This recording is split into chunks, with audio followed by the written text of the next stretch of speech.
It started slow, not much to see, a whisper of what came to be. From tiny loss of thought she had, to completely forgetting, she married my granddad. The drifting mind began to grow, like pages falling from a book, you know. My amazing nana, she faded far, like light leaving a dying star. But always and forever she'll be to me, the person I strive to be. Loving, caring, gentle, kind, the feelings of others on her mind. Slow dementia burn has taken so much, but will never obscure her love or her touch.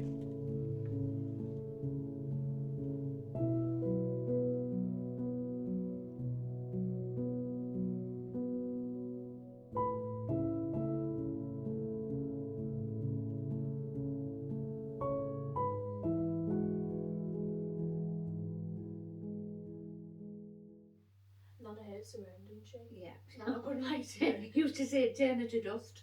I know. She'd put a plastic little anorak on. And a rain hood. And a rain hood. Yeah, she was buying out the chemist, didn't she? Oh. Yeah. Yeah, they were funny to watch her in, weren't they? Funny to what? Like funny to look at her in. Oh, she wasn't bothered. She used to like a rain hood on. She wasn't bothered. When she had her hair done on a Thursday, she was like a rain hood on if she ever went out, so it didn't spoil it. Yeah, and used to wear a red iron act every night to go to bed on. Yeah. Funny one, wasn't she? Dear Nana, our mum talks about you all the time. She tells me how you were an amazing mum when she was young, and even when she was grown up, you were always there for her, helping her. She definitely inherited your skills of sewing and cooking and being the best mum ever. She misses you always and talks about you all the time. Depends what you think as a mum. I think she was a perfect mum, really. She was always there for us. She could do anything. So mum was good. Always cooking, always baking. Actually didn't stop. And she also had her own hobbies as well. What did she do? Well, she used to do, I mean, you've seen a china painting she's done for us, all the plates and we use stuff. them with sandwiches. Yeah, that's right, yeah. When we do our afternoon tea. So she had all these different hobbies. Later on, it was being a few years later, she must have thought, I'm going to try something different. So she did cake icing. So all our birthday cakes were all made of whatever you think of. We used to have them. She made my 21st cakes, the same as Karen, Janice, and Johnny, and our engagement cakes. And she made my wedding cake as well. So very gifted person. A lot of skill. Yeah, a lot of skill, talent.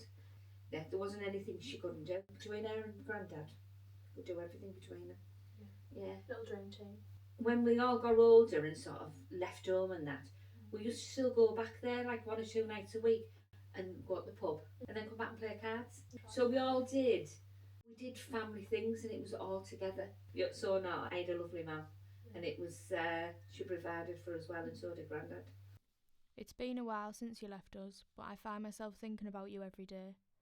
The way you'd have a little crease sandwich bag full of mint humbugs and chocolate waiting for us when we'd come over, along with some pom bears. How you'd water down your washing up liquid so it would last longer, and how you'd always leave the butter on the side so it would always be runny because of how hot your little flat was. Every now and then I hear your voice and the way you'd call me chicken. When did it start, the dementia? Like early signs? The early signs of it was silly things really. It was, can you remember every time she went down, the television was off, she'd been messing about with it and it lost all its programmes. And then she didn't used to put her phone on the cradle properly.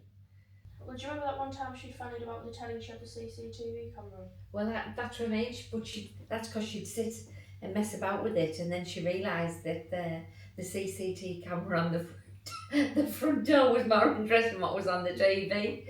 Yeah, but I mean, then we couldn't get that back because I don't know what you did with it then. I bet you leave that on the telly. Yeah, I mean, I lost count of the amount of time Charlotte went back down to the flat. And like retune the TV in for her. Did we write it down what to do?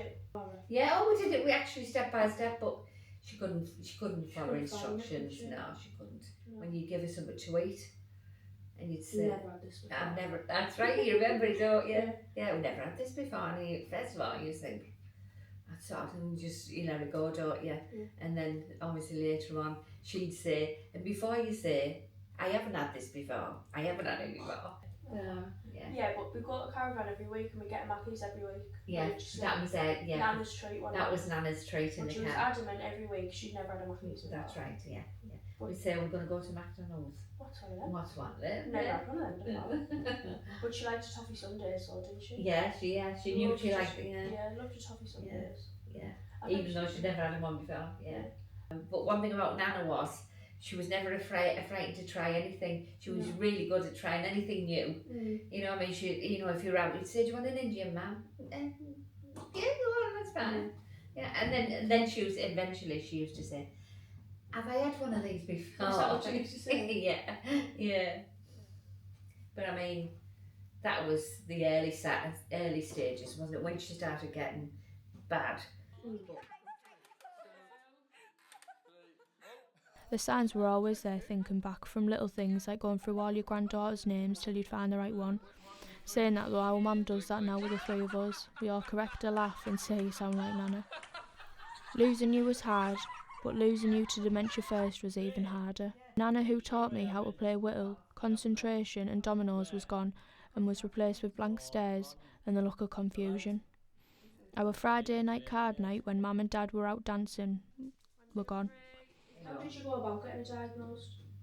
So I rang adult social care and spoke to somebody, then I put a referral in. And they came out. I was with Nana when they come out to her flat, and they just talk about everything, everyday things. But then they say, "Oh, do you know who the Prime Minister is? Or do you know, was it before then?" And just things. And I mean, she tended to know the royalty things. So after they come out and did the diagnosis, then we had to go to the memory clinic where they actually tell you what the outcome of it all is, what it is, and if there's anything they can do. Well, there isn't anything you can do, but in some ways, we were fortunate. Nana was older. It wasn't like somebody, you know, people have it more difficult when they get it in the 40s and 50s. Yeah, but I mean, just things they would ask us certain questions, or even getting her to add up, and she just look at you strange, as if you know what you're talking about. And it's a slow thing, and it's I never remember you getting a diagnosis. Because, well, I suppose you were a lot younger then, and it wasn't something we wanted to worry you with. Because you don't forget, Nana was a part of your life. Oh yeah. And you sort of you tried to save somebody a little bit. We used to explain things to you, so you know, because you'd started noticing things, what she'd say, you think, what's all that about? And then we'd explain it to you later on. And in that way, you were good with her. Especially when it got later, you were very good, you were patient with her. You used to do all sorts for her. But I mean, lockdown did it all, didn't it? Well, you went on holiday, didn't you? Because me and Lucy gone skiing with the school. That's right, you that was February half term 2020, wasn't it? 22, yeah. So because you were going away, obviously, your dad and I hadn't had a holiday on our own, so we decided you were going to skiing for the week, so we were actually going to Malta. Before that, I'd had a couple of meltdowns thinking, I can't leave her. And your dad had said, well, we've booked now, if you really don't want to go, we won't. And then Charlotte sort of, you know, stepped in and said, Mum, you need to go, you've been looking after Nana. Me and Auntie Jan will look after her. So we put a rota in who was doing what, mainly Charlotte, and she was making sure she was washed on the morning and getting her dressed, and the food. And Charlotte did a lot with her, and used to go and sit for an hour at tea time. And then of course shortly after that, Nana fell and broke her hip for the second time, and that was the end, really the start of the end, albeit it went on for a couple more years. The Willows Care Home. We've got to give them credit, they got you back on your feet and walking. You would do lap after lap of that corridor with your walking frame, and that made me really proud. You'd broke your hip, not seen anyone you knew in months, stopped talking and walking, ended up going on end of life care, but here you were defying all odds and was walking. Still makes me laugh thinking about it. You've always proved people wrong, and I think secretly you loved it. That was what we did, the Great Escape, wasn't it? Yeah, so I took her up there, she had her appointment, and then we arranged it when I come back we'd all be here, because she hadn't seen none of us. No.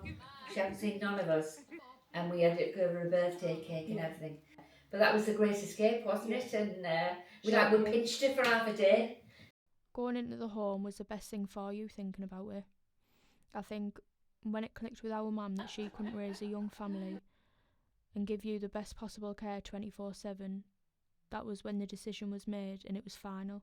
She was adamant the staff were going to look after you the way she wanted them to, no questions asked. She worshipped the ground you walked on, Nana. I don't remember your funeral at all, really. I remember what I wore and how it went from ours, but from there, nothing until the wake. The wake was nice, all of us sat talking about you and raising a glass to you. Me and Jay ended up getting a taxi home and a Mama's pizza delivered. Mum and Dad spent hours, days even, writing a eulogy, making it perfect and telling everyone what an honour and privilege it was to have known and loved Ruth Lacey. Apparently I wrote a note for your flowers, but I don't remember that either. We all wrote one. I never cried the day you died, but I went to the metro, built Lego and packed to go on holiday the next day. I felt and feel guilty for doing that, but Mum says that that's what you would have wanted. But is it? I ask that all the time. Is that what you would have wanted me to do, Nana? She says that because, in a way, we'd already lost you to dementia and that she felt at peace when you went, but I didn't and don't. Oliver knows all about you as well, as you are mentioned all the time. We have loads of photos of you up around the house. Same with Shah, she's got one of you and Grandad at home in a dressing room, where little man always follows her into, so he knows you. For me, I think our mum always had an idea that you were starting with dementia, and maybe she just couldn't admit that to herself. I don't really know though, but what I do know is that you fought till the very end and could not have tried harder. I will miss you forever and a day, Nana, until we meet again where I will win you at Whittle and we'll have a Mackies together. Love your chicken, Neve.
Like lemon drops high above the chimney top. That's the way